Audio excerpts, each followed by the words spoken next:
Em nome do Pai, e do Filho, e do Espírito Santo. Amém.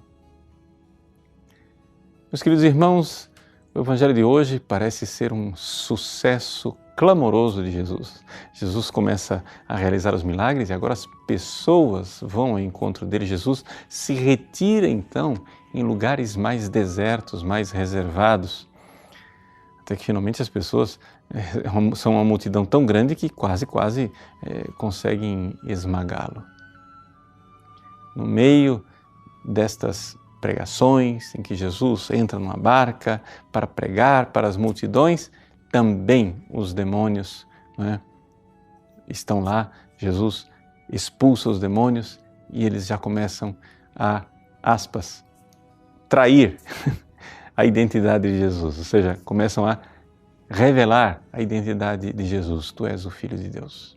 E Jesus, curiosamente, pede que eles se calem e que não digam a ninguém quem Ele é.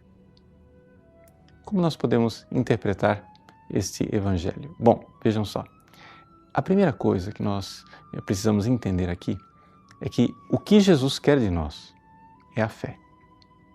Mas a fé é uma realidade que cresce. A fé é uma realidade que vai aumentando.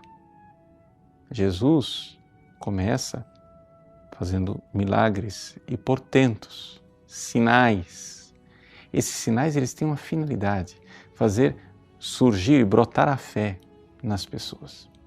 Mas no meio daquelas pessoas, onde algumas já tinham fé, há também os oportunistas, ou seja, aqueles que não têm fé ainda, que na verdade querem o taumaturgo.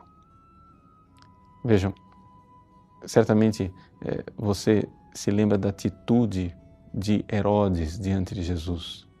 Jesus fazia milagres e Herodes ouviu falar que havia esse grande fazedor de milagres, esse taumaturgo, e queria que Jesus então, queria vê-lo, queria conhecê-lo, mas não queria conhecê-lo porque tinha fé.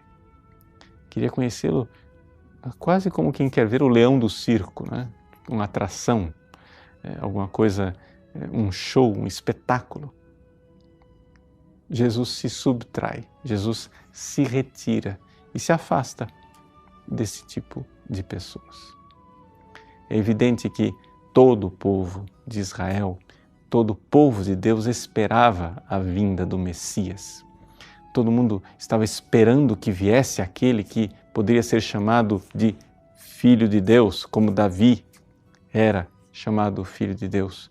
No entanto, Jesus era muito mais do que Davi. Jesus não era o Messias esperado. Jesus, na verdade, era o Messias surpreendente. Porque ele vem de uma forma completamente diferente daquilo que as pessoas esperavam ou imaginavam. É por isso que é mais importante o que Jesus diz e ensina do que os sinais que ele realiza. Os sinais realizados por Jesus eram, na verdade, pregações práticas que precisavam ser interpretadas, precisavam ser compreendidas. E Jesus aqui está lutando com uma possibilidade muito real, a possibilidade de que a sua mensagem seja pervertida pelos demônios. É aqui então que nós nos encontramos diante de um grande drama do cristianismo. As coisas de Jesus, a sua mensagem, o seu evangelho pode sempre ser pervertido, pode sempre ser mal interpretado.